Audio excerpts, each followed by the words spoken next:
إن الله لا يحب المسرفين. هل ترجمناها؟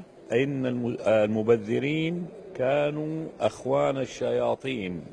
عليه الصلاة والسلام. الحمد لله، ذكرنا ربنا سبحانه وتعالى وصلينا على نبيه. ايوه، عايزين نطمن بقى، الشغل عامل ايه؟ الحشيش تمام؟ ايوه زي الفل. هيعيط من الايمان والتقوى. يا سلام على التقوى. يا عمي انت جالس تتكلم لي عن التبذير وانت حاطط 3 اقلام في جيبك. واحنا عارفين انه مو انت اللي بتكتب، في غيرك بيكتب وانت بس توقع، يعني 1 قلم يكفي. بعدين تبذير ايه اللي انت جاي تقول عليه؟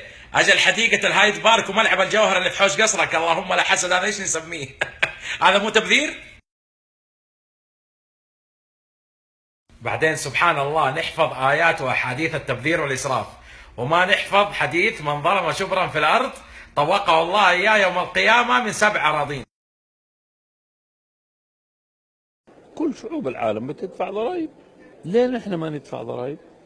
ونحن ديننا الزكاة هي فريضة ولكنها هي نوع من الضرائب. تبغانا ندفع ضرائب؟ طيب احنا نبغاك ترجع الحديقه حقتنا، هذه من سكنانا.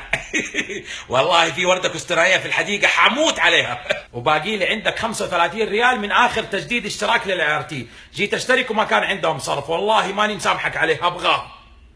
يا سيدي والله مو من صالحك الضرائب، لانه لو طبقت الضرائب بس على الحدائق اللي حول قصرك من يوم اخذتها رح تغطي فوق قراء المملكه، فما بالك لو فرضت الضرائب على شركاتك وعلى مشاريعك و فيا زينك ساكت.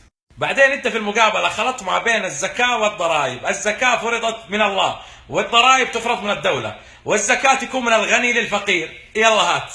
ومن غير ضرائب والكلام ذا، كثير من التجار لو دفعوا زكاه اموالهم سنويا بما يرضي الله والله ما كان بقي فقير او جيعان في جزيره العرب. انت عارف وانا عارف وكل الناس عارفين انه كثير من التجار يسجلوا راس المال في السجل التجاري بالحد الادنى عشان يهربوا من الزكاه والدخل، ليش ما تكلمت عنهم؟